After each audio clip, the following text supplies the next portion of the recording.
Okay, it's Sunday morning at 10 o'clock. I showed up at 9. What's up? What's up, buddy? Welcome to the channel. Thank you. What's your name? Kendrick. Kendrick. Where are you from? Captain out of South Florida. Nice. If you guys need a delivery boat captain and I'm busy working on crap, call him. So he gave me a call yesterday for an Onan generator that wouldn't start. They thought it was the Raycor filled with crap. Was it filled with crap? It was. It was. Good service. Not your fault, but check your Raycors. So anyway, the generator shut down. They tried to get it started. Probably a prime issue, which means that the generator ran out of diesel. And if you run a diesel generator or diesel engine out of fuel, it just won't start. So you got to go through and prime it. That may be the second thing that we're going to show you this morning is how to prime a diesel engine. But I brought down my load tester, which is right there. We always like to keep it simple. So we checked the battery, and the battery was just about dead. Battery's way the hell back there. Remember last week we were talking about engineers? You a-holes again. How am I supposed to get this battery out of there? There's like 8 inches between there and the top. There's called no leverage. So now I'm gonna have to break my back trying to get that battery out and get the new one in. So, you know, if it was on a workbench, this would be a 5-minute project. This will be all day. We're ordered lunch. We gotta go to lunch. It's gonna take all day. That's why you make the big bucks. Yeah, that's why I make the big bucks. I'm broke. I own boats. So anyway, we're gonna see how we get this thing out and maybe prime this this engine over here. We'll see what happens. Okay, so through the magic of video, we got this one back in pretty quick. How long did it take us? What? 5 minutes? 5 minutes. I don't charge enough for that. If this was anybody else, oh dude, that's a 3-hour job right there, changing that battery out. This is why I'm broke. I don't charge enough, or I'm too quick. Tell them about the battery acid you got on your hand. Yeah, a little battery acid on the hand, not much. So actually we replaced it with an AGM. So an AGM is a sealed battery that uses gel instead of water or an acid. So that's nice because it's basically maintenance free and you don't have to worry about topping off your electrolytes or your water with distilled water. If you guys are topping off your batteries, little caution, don't use normal household water. It needs to be distilled water because when that thing starts boiling off, it's going to smell like rotten eggs and you're going to get pushed out of the marina. Anyway, that's done. So next step, we're just going to check here.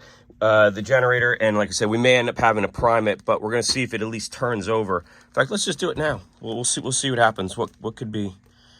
We're gonna hold this. Oh, nothing happens. Off, on, off. No, nothing happens. Okay, great. Well, I'm gonna shut this down and figure out what the problem is. Then we'll go from there. All right, 3 hours later. So what we ended up doing was dismantling the battery bank over here. That's 24 volts. So how do you get 24 volts? I was just explaining that. So you got a bank of 12, 12, 12, and 12. Join together. That equals 24.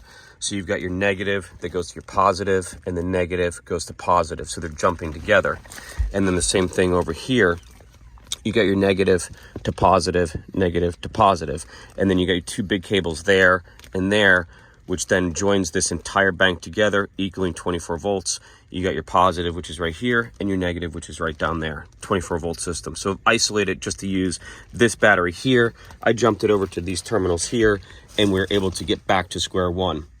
And we figured out that I put a cable here, jumped it over there, figured that we had no continuity over there, and then we found a switch. So great job.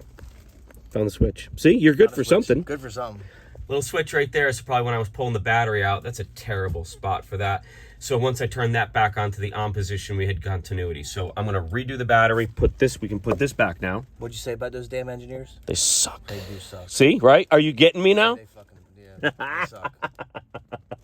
So then we're gonna be back to square one, and then I've got to figure out whether it's the board or whether this thing is hydrolocked or what the next step is on that. So cool, making progress.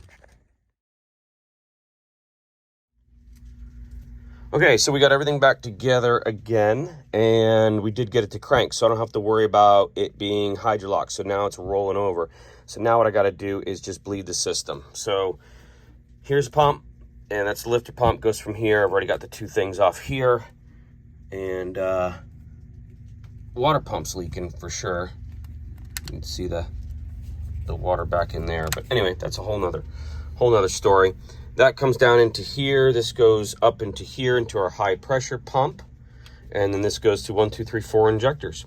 So I'm going to figure out where I can start bleeding this from, and then this is the return. This goes back to the tank because diesel always rotates. So I'm going to crack some of this stuff here and see if we can't get this bled out and get this girl fired up.